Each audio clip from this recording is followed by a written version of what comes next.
Okay, I mean, Ethan and Jack. That was going to be my question. Is it Ethan and Jack? Ethan and Jack are going to be joining us. Hello and welcome back to another episode of The Apex, the weekly podcast and editorial by Custodian, which is the all-in-one platform which is trusted by over 40,000 enthusiasts now to manage and protect their cars. I'm Archie, and today is a rather special episode because, as you can probably see, I'm in Alex Kersten's storage unit. And, that's because Alex Kersten is my guest on the podcast. Hello, how you doing? Very well, thanks. Alex, how are you doing? I'm all good, thank you. I'm good. Yeah, you smashed that. Thank you. Yeah, good intro. Yeah, it feels a bit weird sort of, welcoming you to the podcast when I'm in your unit, but... I know, yeah. Quite disgraceful, isn't it? But we'll let it slide. Yeah. And this isn't actually your first time on the podcast. It's not. No, we had a super quick one, didn't we? The world record for the world's quickest podcast. Was it the NEC restoration show or so, right at the end of it or so? Yes. So, yeah, that was quite a hectic weekend, and then we ran over to your stand, and I think we spent like 10 minutes or so while I was gasping to... I think I actually brought a beer with me. You did, yeah. I did bring a beer with beer me. In hand, yeah. It was one of those weekends where I was just like, I just need to drink alcohol now. Yeah, I've got a few more questions today as well, so hopefully we all right, let's do it. Yeah, we got time. Yeah, we got time. And we also have a lot of beer. And you brought some beer as well. Yeah, I actually brought some beer. Yeah, we might crack it today. So maybe we can get drunk while doing it. I actually wanted to start by asking you about your Porsche 993. Yeah. How are you finding Porsche ownership? Well, to be honest, I've not actually done that many miles since the video that we did going to Wales, purely because it's been winter, it's been shit weather, and in all honesty, I haven't had the insurance policy that I wanted to be able to drive around, the streets of London, go to Cafe and Machine, and all the rest of it. I was a little bit nervous until you guys came along. Well, and sorted me out. So with spring now, spring has sprung as of a few days ago. So I'm really looking forward to taking Nigel, my high mileage 993 out to car shows and wherever else. It's going to be glorious. Yeah, I think that's probably a good point to mention that we do now insure Alex's 993 and his MX5 Phil. You do, yeah. And how are we doing? You're doing really well. You've obviously got the virtual garage where you can upload the build and modifications of your car, which makes getting insurance easier because you've documented everything you've done. Yeah. All the insurance companies can see that and then see that you are an enthusiast car owner, and then they're more likely to give you the cover that you think your car is worth. Yeah.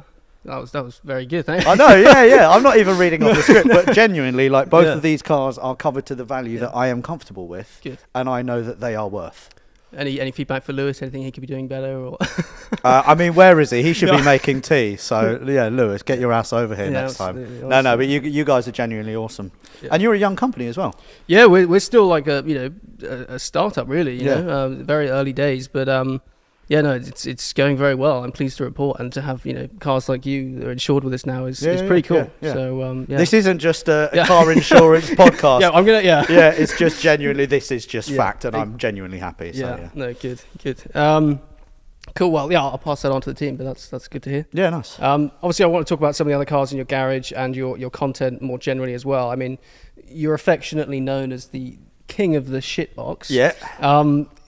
When you were sort of creating this kind of relatable content, did that kind of happen by accident, just what you enjoy doing, or was it sort of a conscious decision to create this kind of content? I'd say it was a conscious decision. I mean, I'm one of those people who never live above my own means. Like, if I've got it, I can afford it. I never finance anything, and I just like to be comfortable with the stuff around me that I can afford to not only repair, but crash and then repair, so I'm never going to have a Lamborghini or a Ferrari in the garage unless it's a shit Lamborghini or a shit Ferrari. But for me, there's lots of people doing supercar content, and you got Shmee, and back in the day it was Shmee, Paul Wallace, Supercars of London, all those people, Seb Delaney, who were out chasing supercars and stuff. And I just wanted us to do different things, us being Car Throttle back then. Which led us into buying cheap cars, going on adventures, off-roading crap cars, and just putting a spotlight on old cars and saying, hey, this car might have 450,000 miles. Usually it would be in the scrap heap, but here we are. We've done a little bit of work to it, and hey, we've driven it to Germany. We've done a lap of the Nürburgring, and we have reinvigorated that car and given it a completely new lease of life. And I think people have latched onto that and thought, actually, this car is old and crap, but isn't it charming? And I'm gonna enjoy it for a bit longer. Yes, yeah, and I think there's a level of sort of authenticity to your content. You can tell that it is the kind of stuff you enjoy making. Yeah. But then equally, obviously, you know, your channel's 600,000 subscribers on your main channel, 150k closing in on Alex V2. Yeah. Number one automotive podcast in the UK. Yeah. When you get to that level, you know, to what degree is the content become like influenced by numbers and analytics, or do you try and not let that interfere with too much? So to begin with, I was like, oh yeah, this hasn't done as many views as I expect it to do, but now I genuinely don't care. Okay. Like if a video does below 300,000 views, I'll be like, okay, we messed up. Yeah. But generally, if it's above 300k, 400k, then I'll be like, okay, yeah, we're on a good trajectory here. Yeah. I'm not chasing numbers anymore. I just want to have fun with my friends, buy cars, go on adventures, and just live a life that I'm comfortable and happy with showing and putting a spotlight on and exciting the audience to go and do the same sort of thing. Yeah. So numbers for me isn't the be all and end all. It's really easy to get caught up and watch the likes of Matt Armstrong, who's bought Marcus Rashford's Rolls Royce, and think, oh my God, his video's done 2 million views in a day. Yeah. I need to get to that level. But ultimately, I don't really want that, because when you're at that level, you can never get off the treadmill. Yeah. And like, you know, if I walk around at a car show, it gets quite a lot because lots of people want to speak to you. But if you are like Matt Armstrongs of this world, then, you know, daily life is probably quite difficult. Like going to the shop is probably unimaginably difficult. So, you know, at one point it'd be nice to have a few more numbers and just keep on climbing that ladder. But on the other side, I quite like privacy and my personal life, and I think at the moment, you know, we're at a kind of good level where I can walk around, you know, have a chat to a few people I've never met before, but I'm not getting inundated. So yeah, I'm just enjoying myself. No, good. And I suppose, do you think then about the sort of longer term vision for Auto Alex? Have you thought about the next 4 to 5 years? What does that look like? Or is that a bit of a, like, oh, you know? No, there is no plan. Okay. It's literally just, we'll think of an idea or something. I'll watch something and I'll be like, hey, that's cool. Or just, I'll be, you know, trying to get to sleep and I'll be like, oh, why don't I buy a really high mileage Tesla and see how that works out? It's just random stuff like that, but nothing is really ever planned. Okay. It just happens as it happens, and yeah, the audience are along for the ride, which is great. Yeah. That. Hello, William. I will. Cheers, mate. Bye. Obviously, Will from Overdrive there. Obviously now the new Top Dead Centre channel. Yeah, exactly. Yeah, our new channel under the Auto Alex umbrella. Yeah. Well, are you keeping all of that in?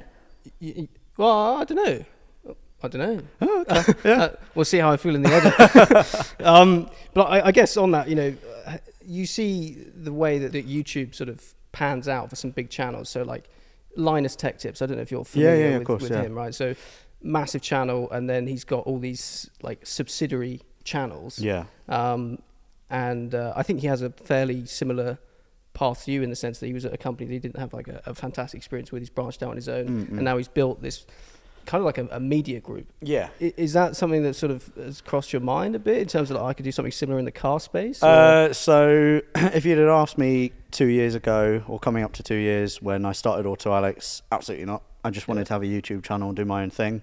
But now it has turned into a bit of a small scale media empire. We've obviously got Auto Alex main channel, we've got the V2 channel, which is doing all right. We've got Top Dead Centre now as well, which we started with Will and Edwin, and that's done, you know, 150k subs, and the views are really, really strong. So that's all under the Auto Alex umbrella. And then we will be launching one more channel very soon, which won't be so car focused, but it will have a couple of very familiar faces. When is this podcast going out? Not anytime, like immediate, like couple of weeks. Couple of weeks. Like I can push it back.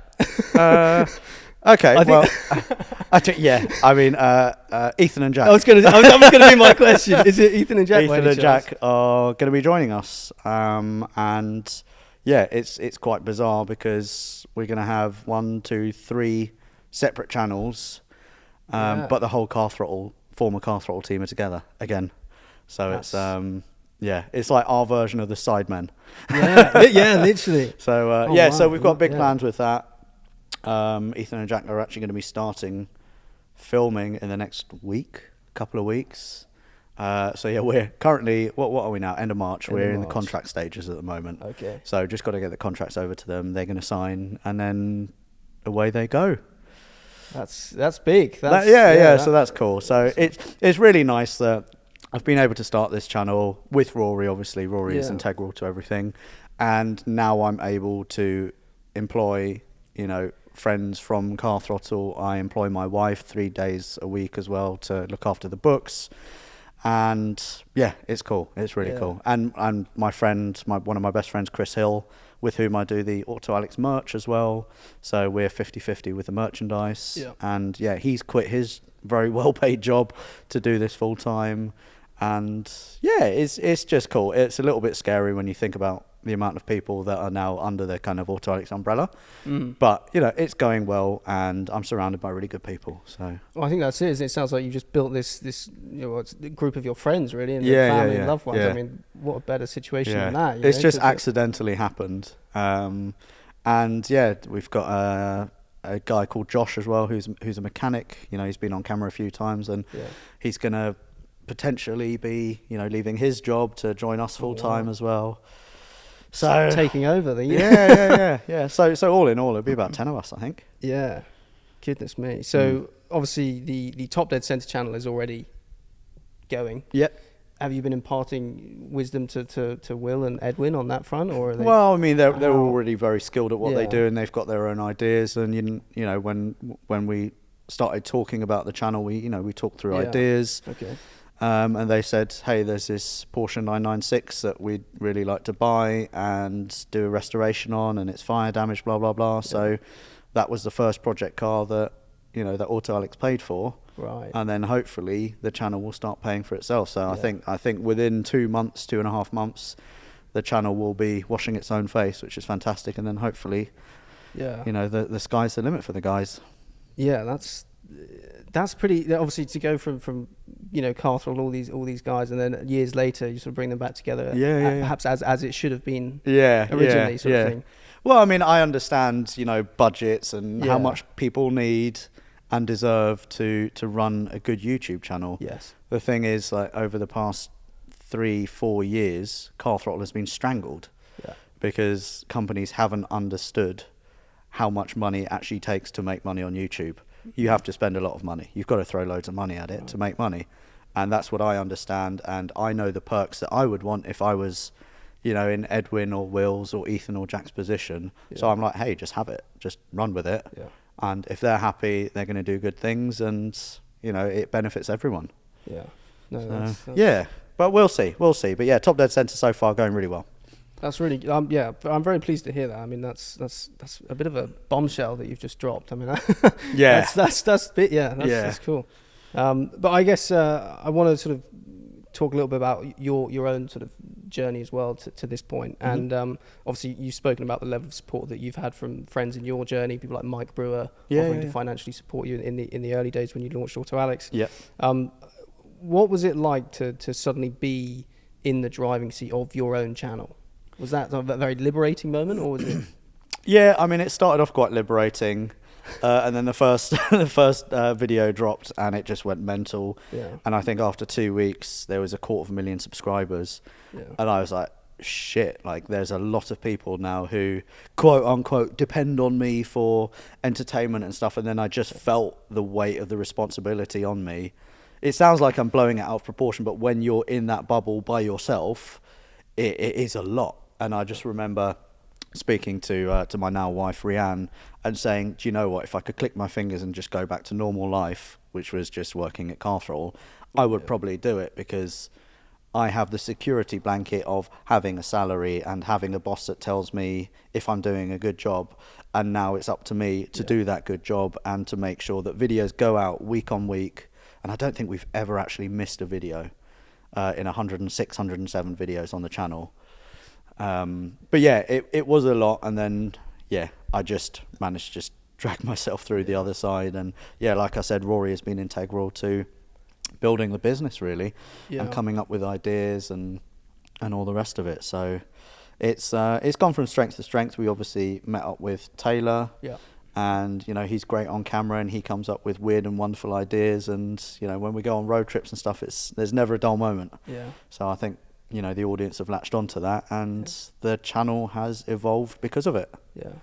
I think also, I mean, from my point of view, there's a kind of, and this isn't so much a question, but keen to get your opinion on it, but there's a tendency to sort of be, obviously your channel's done enormously well, but to chase the subscribers and the views and whatnot. But actually, sometimes I wonder if, you know, you sort of, you're actually having fun doing what you're doing, you're enjoying it, then that person's more successful than the one who might have more subscribers. And I feel like that's something that sort of resonates a little bit.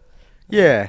I mean, it is easy to look at other YouTubers and think, oh, the grass is greener. Yeah. But ultimately, like, are they having as much fun as me? I doubt it. Yeah. Because I don't put too much pressure on myself. I don't chase numbers. You know, the channel is comfortable. It can pay for anything it needs to continue growing. And if I've got an idea, or if Rory's got an idea, or whoever it might be, chances are we can fund it and then just see if it works out. Yeah. But yeah, the whole chasing numbers thing, maybe 10 years ago when I was in, you know, my late 20s, that might have been important. But now I'm older, I'm wiser, and I just like having, you know, my freedom and personal space a bit more. So I'm like, do you know what? Just take the pressure off. It really doesn't matter. Yeah. It genuinely doesn't matter. Like the feedback we get in videos is always really good, and people just enjoy just losing themselves and just laughing. And, you know, if it's me slapping Taylor's ass or so, people always just enjoy that kind of stuff. So it's just silliness with cars. Yeah. But I suppose when you do have a channel of that size, you know, with sort of that freedom comes a level of responsibility. And like you said, I think people underestimate the time that it takes to make content.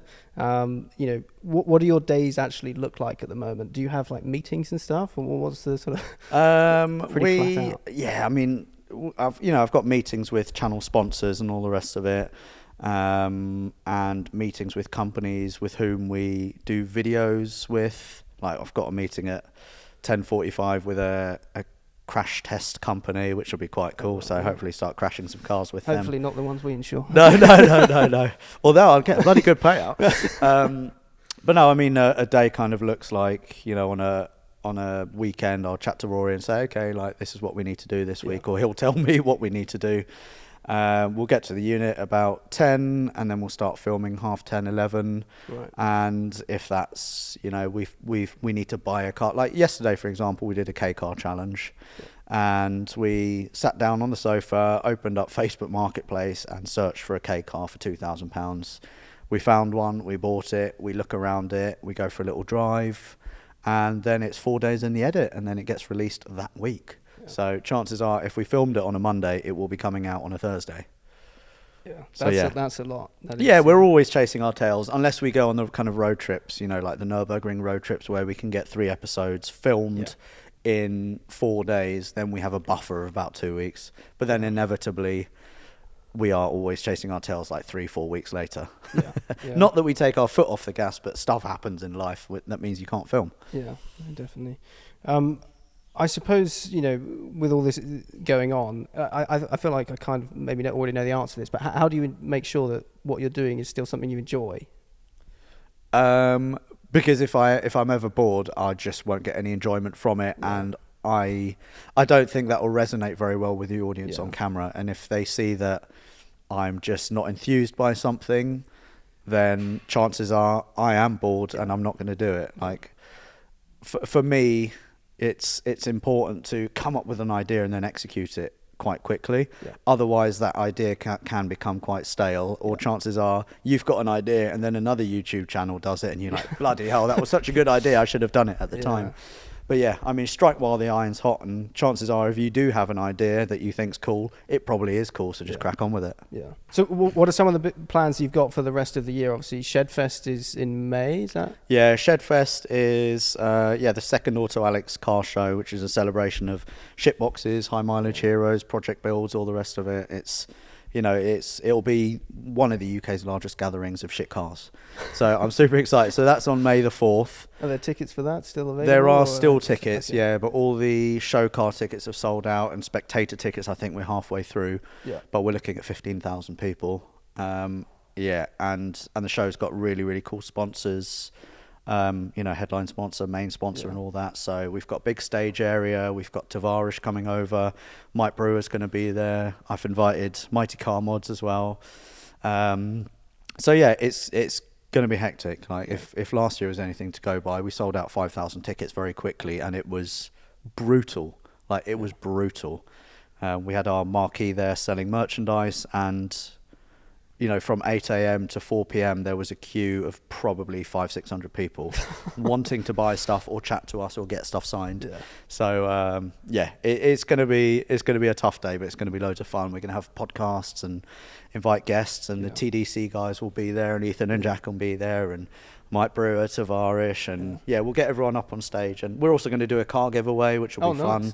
Okay, So there'll be a lot going on. Yeah, no, I'm actually fixing up an old Defender with a buddy of mine, and it's a complete piece of shit. So perfect. Yeah. Well, the then only come problem along. Is you won't get there. Oh right. Bring a trailer. Yeah, I was going to say I have to get it on the trailer, but that sounds good. Well, I actually wanted to sort of round off with some quickfire questions. Okay. Yeah. Why have you got a smirk on your face? If all car manufacturers were going extinct and you could save one, which one would you save? BMW. When I was writing that question, I was like, you like the BMWs, don't you? I do like. I mean, BMW is a kind of one size fits all. I mean, if you want a sports car, you have Z3, Z4. If you want a daily driver, I think my F11 530D Touring is the best daily driver money can buy. I can do like 45 mpg. It's quick. It can tow. It's comfortable. It looks good. It's a good size, and literally they have something for everyone. And the classic BMWs as well, just fantastic. So it would be that, and I would obviously keep all of my old stock. I'd keep Phil, I'd keep Nigel, but BMW would be that one, but only if they went back to their roots a little bit and dialed it back. Older BMWs. Yeah. It's got to be older BMWs with the straight sixes. Yeah. And you're building an M3 Touring, aren't you? E46 M3 Touring, which will be revealed at Shedfest. Oh, okay. And that has turned into a nut and bolt restoration. You should see the underneath of that. It is brand new. Like there is not a spot of rust on it. It's been fully redone. And it is. You could literally eat your dinner off the bottom of it now. And there is so much work left to do, but the guys at Reedish Motorsport are cracking on, and I'm trying to find wheels, and got suspension from BC, and Scorpion are sorting out the exhaust, and then engine is being built, and. But that's gonna be like one of the best E46 M3 Tourings in the world. Genuinely, I'm gonna say it. Yeah. No, that sounds pretty cool. Favorite moment you've ever had in a car? Favorite moment I've ever had in a car? Yes. Okay, I think. Actually, no, I know, because it's the only thing that's actually in my brain at the moment. I've had loads of really cool moments. I've interviewed loads of cool people, like Ken Block, for example. That was amazing. I interviewed him a few years ago at Car Throttle. But I would say my favourite moment was when I drove a young lad called Matt Pollard, who has terminal 4 brain cancer, into his own car show. So set up, I spoke to Goodwood and I said, this is a story. Matt would like his car to be tarted up so he can go to car shows with his dad. And I said, look, I would like to set up his own car show so he can take his fully restored MX5 that we will sort out to Goodwood. And they were like, yeah, you can have a day. And I spoke to loads of different sponsors, and we turned it into like a really cool car show. And surprised Matt, and his family knew all about it. And Matt and his family turned up at the gates of Goodwood, and then I drove to the gate, and I brought him and his family in Rory's E61 535D. So I was driving, Matt was next to me. We entered the paddock of Goodwood, and there were probably 2,000 people there, and they all spread completely so the car, like the parting of the seas, the car drove through and everyone was clapping for him and saying, yeah, go Matt, yeah, we love you, Matt, and that kind of stuff. And we drove to the stage. He got out. All of his best friends were there, and like everyone cried and everyone hugged. And for me, that's like the best moment. It's the best thing I've ever done, genuinely. And I don't think that'll ever be topped. But yeah, just seeing everyone parting and showing so much support for Matt is the best moment I think I've ever had in a car. Yeah. That must have been an incredibly humbling experience for you to be able to have that impact on someone else that you don't really know. Well, you don't really know. Do you know what I mean? Yeah. It was amazing. It was truly amazing, and and the support from the car community and everyone banded together, and we all fixed up that MX5 for him and his dad. And there was probably 15 grand's worth of stuff that went in there. It had carbon fibre bucket seats, for Christ's sake. And then for Goodwood to give the day, and, you know, we had a stage and we had everything. And had I paid for that all, that's probably 100 grand's worth of car show in a day. To hire Goodwood is tens of thousands. And, yeah, just to have the support of everyone. And we raised £50,000 and we gave it all to Matt and said, do with it what you want. If you want to take a private jet to the Bahamas, you can do that now. So yeah, just the car community banding together and achieving that is just the best thing ever. Yeah, that's pretty special. Yeah, it really is. Yeah. What would you say is in your dream 3-car garage if you had to? Oh, that's easy. That's really? Easy. Yeah, E46 M3 Touring, which is being built. Nigel. Yeah. My 993, because I absolutely adore 993s. My favourite generation of Porsche 911. Yeah. And Phil, my V6 MX5. You got something for everything. Yeah, I know that. Yeah. You got your GT Cruiser. Yeah. You've got your track car, and then you've got your car that you can drive to the Nürburgring in, do a lap, and then drive back at 160 odd miles an hour. That being the E46 M3 Touring. Yeah. And we've got two, like a red car, purpley red car, and then a techno violet BMW. Yeah, that's pretty impressive, isn't it? Yeah, for me, that's just the best. Yeah, it's funny. I've asked that question to quite a few people, and everyone's like, "Oh no, like I don't." That was so quick. Like, yeah. You got that unlocked. I've got two of them right here. No, two of them right here. Brilliant. And my E46 M3 Touring, I'm actually going to be trying to get insured with you soon. Okay. It has to be built first and finished, so you can see it actually exists. But yeah, I will be knocking down your door. We can insure it as like a lump of metal at the moment or something. I don't know. Yeah, exactly. Yeah. And final question: if you could build a shitbox version of any car that existed, what would it be? A shitbox version of any car? So like any sort of rundown, like crappy version, high mileage, whatever, and you could get your hands on it. If I could, so what you're saying is like, what's a cool project car for me, or essentially, yeah. I've always really fancied, a BMW E31. I think it's E31. Okay. So the 840 or 850 CI. That for me is like a poster car, and I am quietly like looking, and I know there are a couple in the UK that are going for about £5,000. So if I could get my hands on one of those, then that would be scratching a very big itch. Yes. Because I've always fancied one of those. Because if it wasn't for Nigel, my 993, I probably would have ended up with an E31. Okay. So yeah, it's something that's definitely on the list. I just love the look of them, and they're just so cool. Yeah. So yeah. Get me one of those. Okay. No, that sounds cool. Well, I know you're very busy, so we'll wrap things up. But it's all good. Yeah, thank you so much for your time. No, you're welcome. Really appreciated it, and thank you very much for listening, for watching. Just as a quick reminder, you can join a community of over 40,000 enthusiasts already on Custodian. www.custodian.club. You find us on the App Store. The Android app is coming soon, and by building a digital garage on Custodian basically means we can produce a more holistic presentation of your car ownership than traditional brokers, which basically means we can get a more bespoke cover. So yeah, go and check that out, and there are plenty more podcasts available as well on all the major streaming platforms. But yeah, thank you very much for listening, and I will see you in the next episode. Yeah, get Custodian cover, it's good.